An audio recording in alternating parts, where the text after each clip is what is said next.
போதும்மா, மீதிய காலையில படி. போய் படு. நீங்க தூங்கும் போதே நானும் தூங்குறேன். அப்பா வந்ததும் அவருக்கு சாப்பாடு கொடுக்கணும்ல.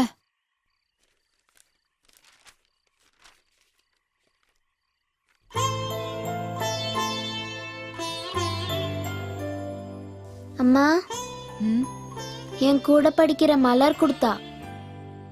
லீவ்ல பாட்டி வீட்டுக்கு போனப்போ அவங்க பாட்டி இவளுக்கு கொடுத்தாங்களாமா. வெயில் படாம வச்சிருந்தா இது குட்டி போடுன்னு சொன்னா. உண்மையா அம்மா? எனக்கு தெரியாது. நேரம் ஆயிடுச்சு, நீ போய் படு.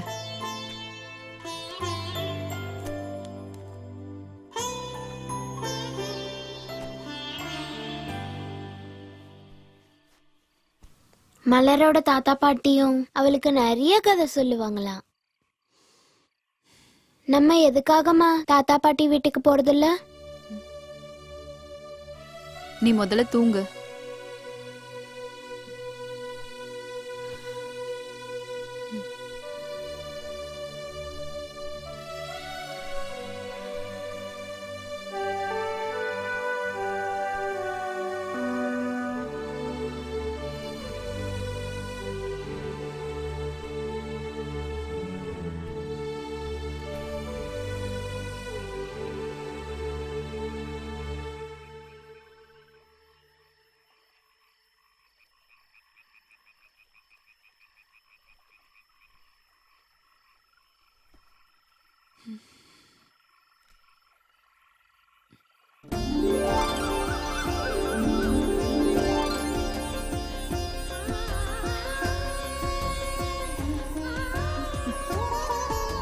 எதுக்கு இங்க உட்கார்ந்திருக்கீங்க? அப்பா இன்னும் வரலையேம்மா. இன்னைக்கு என்ன ஆச்சுன்னு தெரியலையே. இன்னும் சின்ன பொண்ணுன்னு நினைப்பு. நான் இப்பவும் குழந்தை தானேம்மா. உன் வயசுல இருக்கிற பொண்ணுங்களுக்கு குழந்தைங்களே இருக்கு, சரிதானே? அது இப்ப ஏன் தப்பு இல்லையே. இனிமேலும் உன் கல்யாணத்தை தள்ளி போட வேணான்னு உங்க அப்பா முடிவு பண்ணிருக்காரு. ஆமா, உங்களை விட்டு நான் எங்கேயும் போக மாட்டேன். கல்யாணத்துக்கு முன்னாடி எல்லா பொம்பளை பிள்ளைங்களும் இப்படிதான் சொல்லுவாங்க. முடிஞ்சதுக்கு அப்புறம் பிறந்த வீட்டை திரும்பி கூட பார்க்க மாட்டாங்க.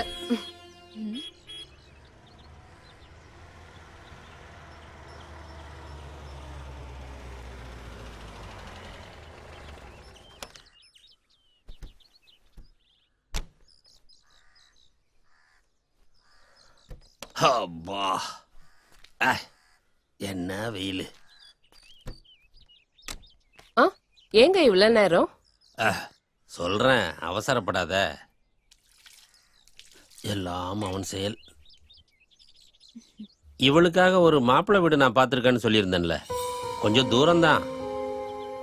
இப்போ அங்கதான் போயிட்டு வரேன். என்னடா, நல்ல சுறுசுறுப்பான பையன். சென்னையில ஒரு பெரிய கம்பெனியில வேலை செய்யறான். குடும்பமும் நல்ல குடும்பம்தான். சொல்லப்போனா நம்ம திருப்பூர் மகேஷோட ஒண்ணு விட்ட அத்தை பொண்ணுக்கு ரொம்ப நெருக்கமான சொந்தம் தான். அவங்களுக்கெல்லாம் பையனை ரொம்ப வருஷமா தெரியும். அப்படின்னா இனி அங்கேயும் இங்கேயும் விசாரிக்க வேண்டியது இல்ல. அதனாலதான் அவங்கள அடுத்த வாரம் ஒரு நடை இங்க வந்து பாத்துட்டு போங்கன்னு சொல்லியிருக்கேன். இந்த பொண்ணு பாக்குற சடங்குன்னு ஒண்ணு இருக்குல்ல, வா. இந்த சம்பந்தம் நல்லபடியா முடிஞ்சிரும்னு நினைக்கிறேன். வரதட்சணையும் எதுவும் எதிர்பார்க்கல. அவங்களுக்கு தெரியும் நம்ம எப்படியும் 50 பவுனுக்கு குறையாம போடுவோம்னு. ஆனாலும் அவங்க எதையும் எதிர்பார்க்கல. நம்ம கல்யாணத்தை ஜாம் ஜாம்னு பண்ணிடுவோம்.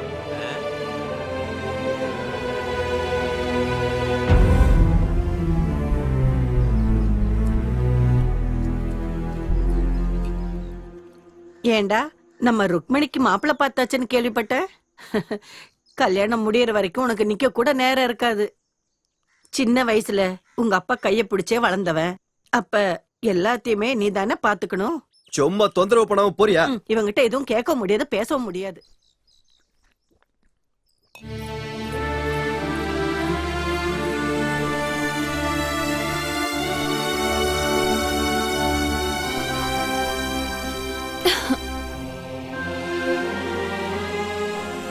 அப்பா சொன்னது உண்மையா? போன விஷயம் ஏன் என்கிட்ட சொல்லல? உனக்கு மாப்பிள்ளை பார்க்க போறாங்கன்னு எனக்கு தெரியாதே. இப்ப நம்ம என்ன பண்றது? அம்மாடி, இதோ வரேம்மா.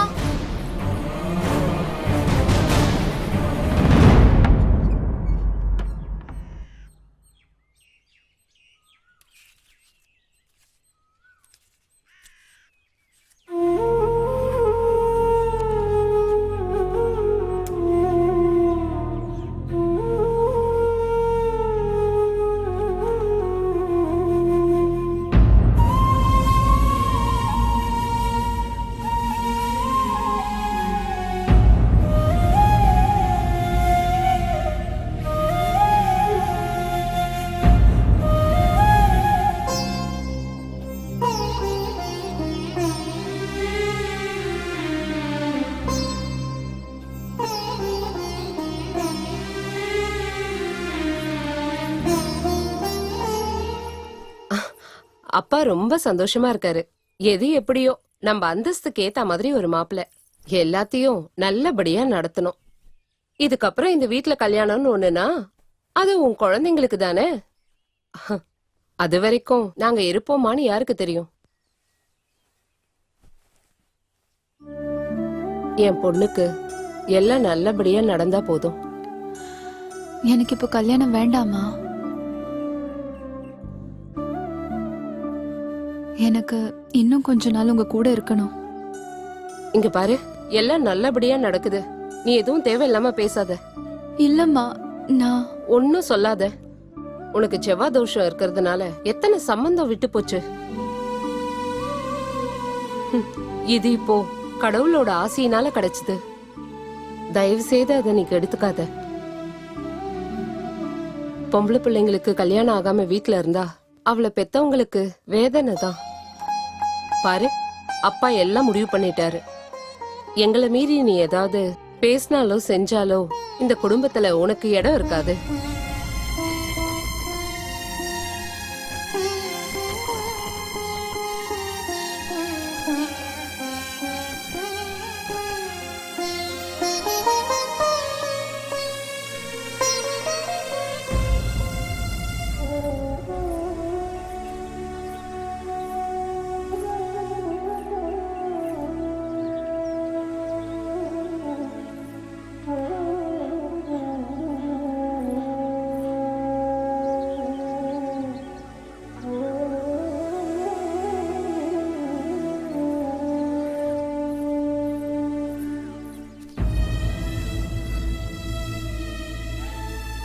பேசாம நீ என் கூட வந்துரு. எங்க? அது எனக்கே தெரியாத. நீ கொஞ்சம் தைரியமா இருந்தா போதும், நம்ம நல்லா இருக்கலாம். என் மேல உனக்கு நம்பிக்கை இருந்தா, உனக்கு என் கூட வாழும் விருப்பம் இருந்தா நீ என் கூட வரலாம்.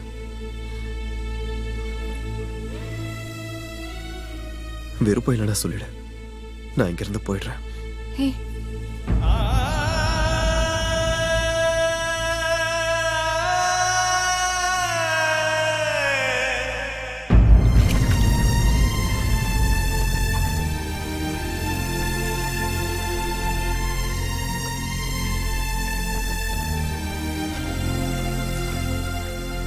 கரை வந்துருச்சு. நீங்க கேட்ட இடம் இதுதான். ருக்மணி, இடம் வந்துருச்சு.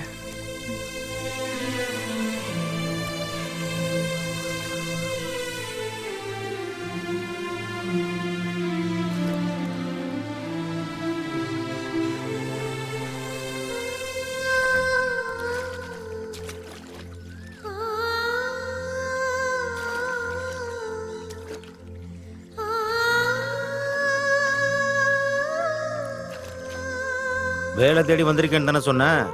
இங்க வந்துட்டு இல்ல, உன் கஷ்டமெல்லாம் போயிடும். கஷ்டப்பட்டு வேலை செஞ்சினா பொழைச்சிக்கலாம்.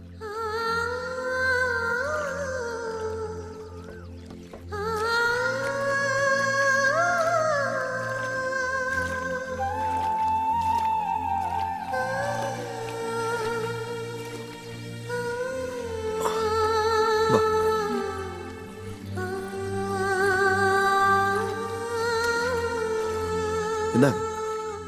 இல்ல இதெல்லாம் வேண்டாம். வச்சுக்கோங்கண்ணே, ஒரு டீ குடிக்க வச்சுக்கோங்க, பரவாயில்ல. ஆ, இங்க தனபால்னு சொல்லி ஒரு முதலாளி இருக்காரு. வட்டிக்காரரா இருந்தாலும் நல்ல மனுஷன்தான்.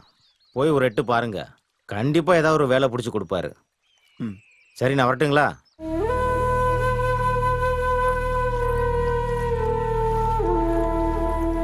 என்ன பண்றது, பாவ புண்ணியம் பார்க்குற மனசு முதலாளிக்கு இருக்கு. ஸ்கூலுக்கு புதுசா வந்த வாத்தியாரு ஏற்கனவே கேட்டு வச்சிருந்தாரு.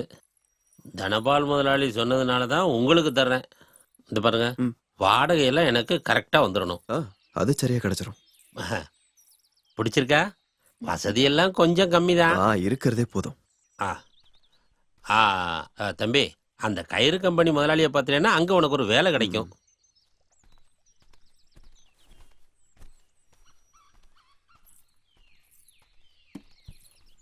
இன்னும் கொஞ்சம் வசதியான வீட்டை பார்ப்போம். கொஞ்ச நாள் போகட்டும். ம். ஏதாவது ஒரு வேலை கிடைக்கிற வரைக்கும் கொஞ்சம் பொறுத்துக்கோ. அப்புறம் வீட்டுக்கான பொருளா வாங்கணும்ல.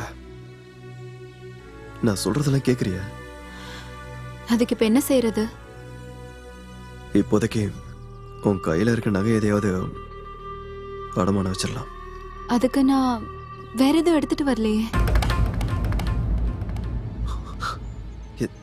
எடுத்துட்டு வரலையா? கிளம்பி வர அவசரத்துல நான் அதை மறந்துட்டேன்.